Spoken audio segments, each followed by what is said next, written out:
Have you ever noticed how some people are not destroyed by failure, not destroyed by pain, not even destroyed by what others do to them, but by the way they destroy their own mind, replaying those moments again and again? A single insult, a single moment of disrespect, a single wound to the ego. Yet somehow what happened for only a few seconds lives in the mind for days, weeks, sometimes even years. Many people do not suffer because life hurt them once. They suffer because they keep reopening the wound inside their own thoughts. Welcome to Unwavering Mind. Here we explore the struggles of the human mind and the wisdom needed to master it. And today I want to tell you the story of a man named Arun. Before we begin, I invite you to subscribe to the channel, like this video, and comment below which emotion you are currently trying to overcome or which part of yourself you wish to improve. Thank you truly for your support. I appreciate every one of you who chooses to spend your time here. Now, let us return to the story. Arun was not an extraordinary man. He was not rich, famous, or powerful.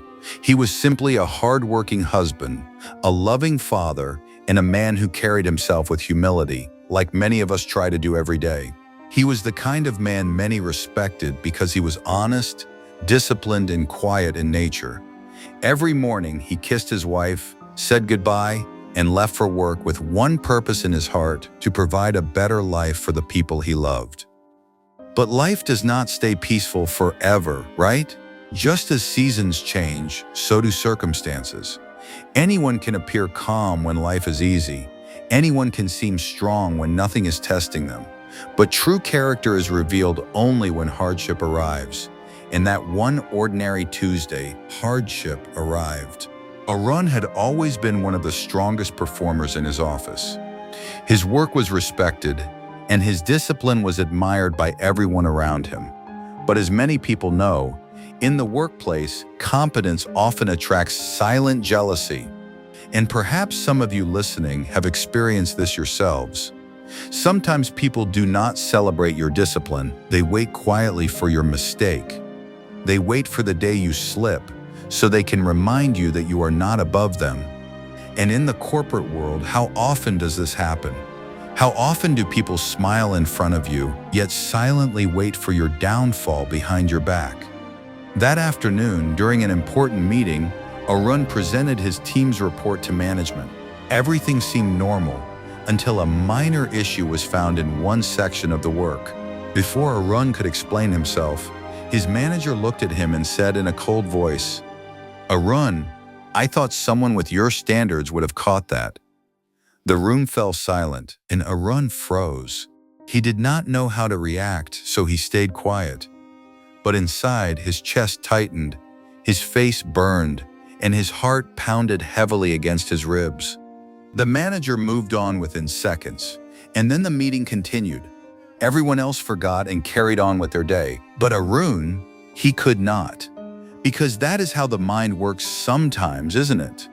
Someone can say one careless sentence and move on with their life, while we carry that very same sentence inside our head all day.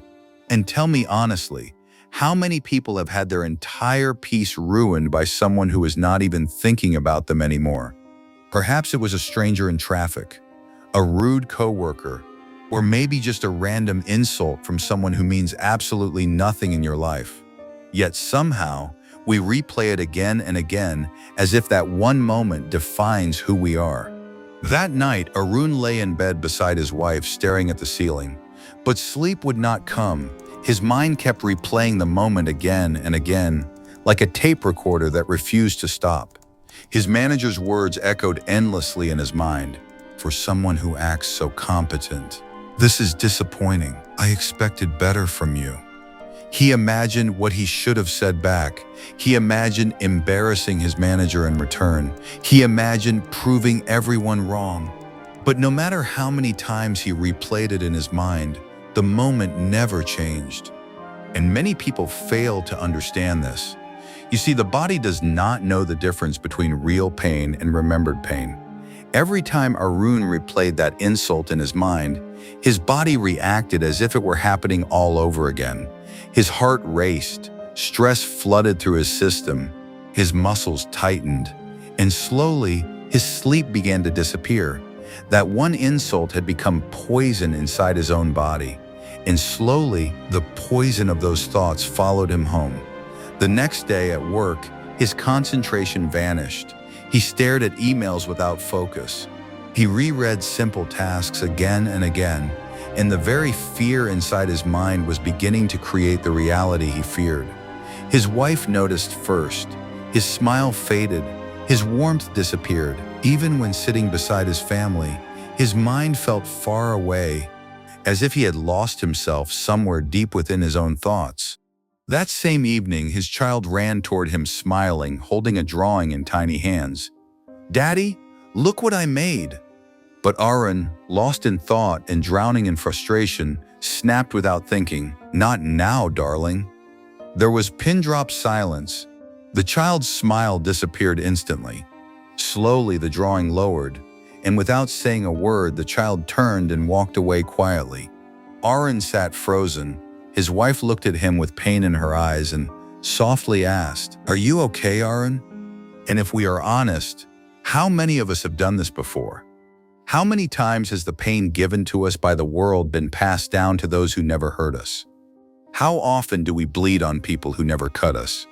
That night, his wife sat beside him softly and said, "Whatever is hurting you out there, you are bringing it into this home, and now it is hurting us too." Arun crumbled. Those words shattered him, because for the first time, Arun realized his suffering was no longer hurting only him, it was hurting everyone around him. And not wanting to lash out any further, Arun quietly stepped outside for air. He told his wife he needed to clear his mind. Then he walked alone through the silent streets beneath the night sky, his thoughts heavy and his heart even heavier. And sometimes in life, when a person truly seeks answers, the universe has a strange way of placing wisdom in their path. Sometimes guidance arrives through a stranger, a quiet place, a message, or a moment exactly when we need it most. And eventually, Arun found himself standing outside a small temple, glowing softly beneath the moonlight. He sat near the entrance in silence. After a few moments, an old monk approached him slowly and sat nearby. For a while, neither of them spoke. Then the monk gently turned and said, "I have not seen you here before. Are you new to this place?" Arun looked up, surprised but quietly nodded. The monk studied his face for a moment, then said softly, "You wear the face of a man carrying pain too heavy for one heart." Something about those words broke Arun's silence, and slowly he confessed everything to the monk.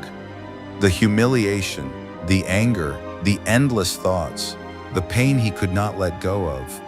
The monk listened patiently, never interrupting. Then after a quiet pause, he smiled gently and said, "Some pain does not disappear simply because we wish it away." He looked toward Arun and continued, "Let me tell you a story." Arun nodded, and the monk began. A snake once crawled through a field and accidentally brushed against the sharp teeth of a saw. The blade cut its skin slightly. In rage, the snake turned and bit the saw in fury. But as it bit down, the sharp teeth cut deeper into its mouth, and blood began to flow. Now in pain and blinded by rage, the snake became even more aggressive.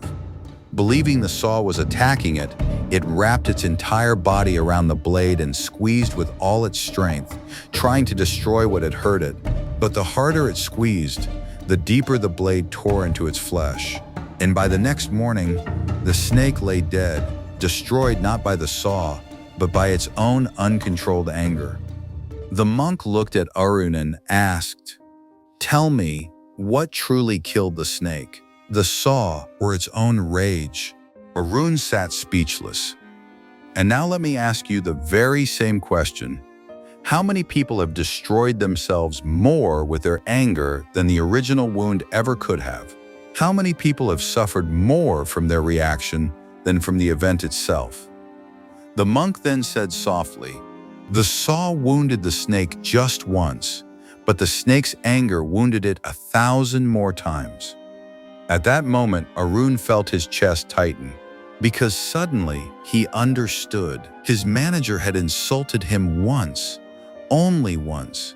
But Arun himself had replayed that pain every single day, creating even more suffering inside his own mind while believing his manager had caused all the damage.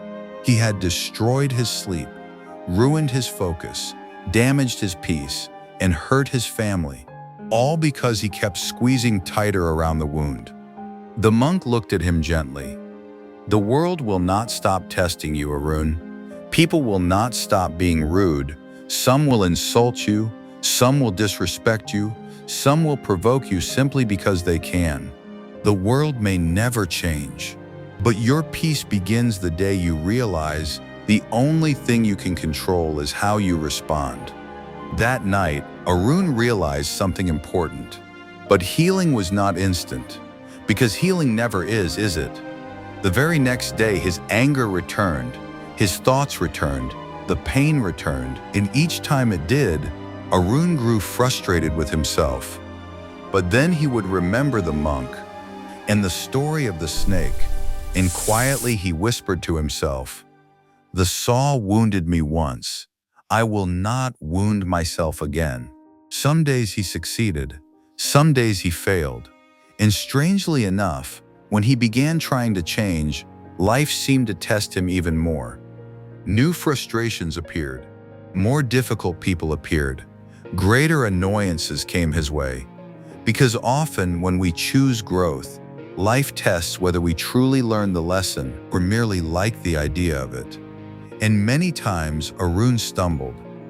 So one day he returned to the monk and said, "Guruji, I understand the lesson, but I still fail." The monk smiled. "Then you are progressing." Arun frowned. The monk continued, "Falling is part of learning. The student who never struggles never grows. Strength is not built by never failing. It is built by returning each time you fail." And slowly, week by week, month by month, Arun changed. Not into a perfect man, not into a saint, but into a wiser one. He still felt anger. He still felt pain. He breathed before reacting. He watched his thoughts before obeying them, and little by little, the storm inside him grew quieter. His laughter returned at home. He began playing with his child again, and one evening she smiled and said, "Daddy, I missed playing with you." And hearing those words nearly brought tears to his eyes. His warmth returned to his family. His focus returned at work. Even his manager noticed the change.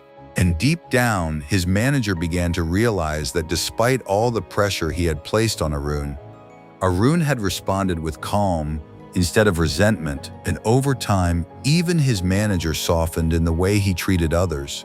Because growth often creates a chain reaction. When one person changes deeply, sometimes others begin changing too. And perhaps that is the lesson for all of us.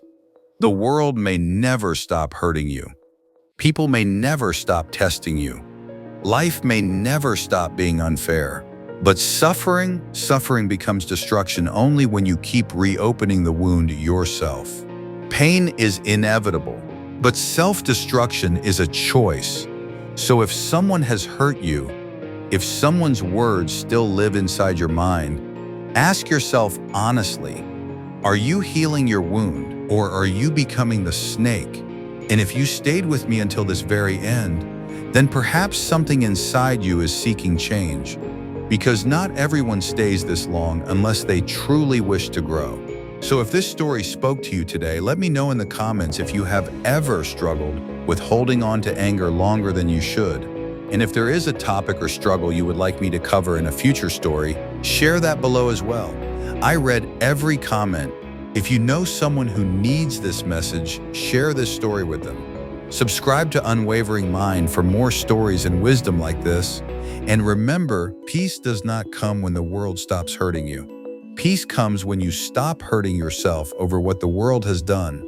Thank you for being here with me today. And until next time, take care of your mind. I will see you in the next one.